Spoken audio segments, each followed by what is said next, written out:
Esther Kapitulo 3. Naglaraw si Haman sa pagpatay sa mga Hudyo. Human ni adto gipatasan ni Hari Ahasuero ang katungdanan ni Haman nga anak ni Hamedata nga kaliwat ni Agag o gihimo siyang labaw sa tanang kadagkuan nga uban kaniya. Ug ang tanang sulugoon sa hari nga diha sa ganghaan sa palasyo miyukbo kang Haman kay may sugo man ang hari bahin niini. Apan si Mardocheo wala muyukbo ang Haman. Unya ang mga sulugoon sa hari nga didto sa ganghaan sa palasyo miingon kang Mardocheo, nganong gilapas mo man ang sugo sa hari? Adlaw-adlaw mao kini ang ilang gisulti kang Mardocheo apan wala niya sila tagda.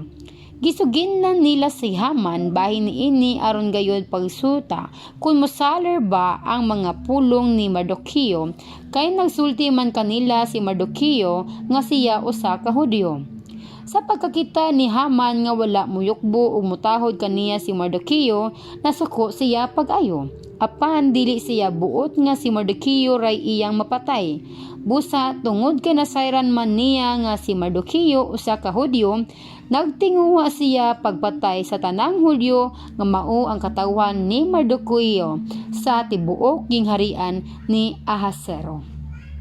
Sa ikadusi nga tuig sa pagmando ni Hari Ahasuero, sa unang bulan nga mao ang bulan sa Nisan, nagsugo si Haman nga himuon ang usa ka riba nga gitawag nila og Purim, aron pagtino sa hustong adlaw sa pagtuman sa iyang laraw. Ang ika-13 nga adlaw sa ikadusi nga bulan ang bulan sa Adar maoy napilian. Unya miingon si Haman kang Hari Ahasuero, may usa ka pundok sa katawhan nga nagkatibulaag sa tibuok mong gingharian ug mitipon sila sa imong katawhan sa tanang lalawigan. Ang ilang mga balaod lahi sa mga balaod sa ubang katawhan ug wala nila tumana ang mga balaod sa hari busa dili makaayo sa hari kung tugutan sila pagbuhat sa ilang gusto. Kung kahimutan sa hari magpanaog unta siyag usa ka sugo nga pamatyon sila ug mobayad ako 375 katuniladang plata sa mga tao nga maoy mopatuman sa sugo sa hari ug ang maong salapi ibutang nila sa panudlanan sa hari. Busa gikuha sa hari ang iyang singsing ug gihatag ngadto kang Haman nga kaliwat ni Agag nga anak ni Hamedata ang kaaway sa mga Hudyo. Unya ang hari mingon kang Haman, gitugyan ko kanimo ang salapi ingon man ang katawan busa, buhata ang gituuhan mong maayo.